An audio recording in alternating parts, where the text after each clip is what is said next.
রংপুর হয়ে তাইরপুর যে রাস্তাটি, এটি কিন্তু একটি গুরুত্বপূর্ণ রাস্তা। আপনারা দেখছেন এই অংশ আসলে প্রতি বছরই কিন্তু পানির তলে থাকে, খুবই খারাপ অবস্থা। আমি পুরো রাস্তাটি আপনাদেরকে দেখানোর চেষ্টা করবো, সম্পূর্ণ ভিডিও আপনারা একটু দেখতে থাকুন।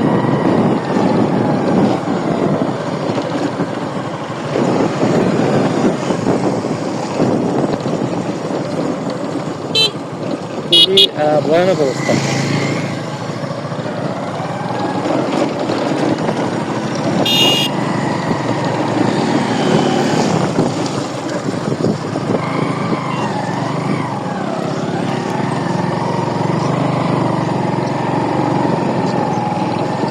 অনেকেই বলেন যে এইখানে যদি একটা ব্রিজ দেওয়া যেত, যেহেতু কোটি টাকার প্রকল্প খরচ করে রাস্তা করা হয়েছে, কিন্তু এই অংশের জন্য রাস্তাটি আসলে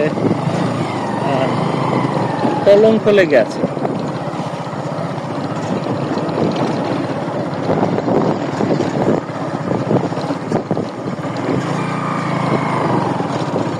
এবং রাতের বেলা যখন গাড়িগুলা এদিক দিয়ে চলাচল করে, প্রায় সময় কিন্তু দুর্ঘটনা ঘটে।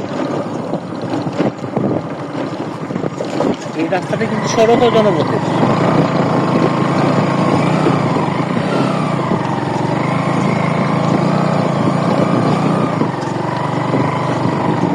আশা করি কর্তৃপক্ষ এই বিষয়ে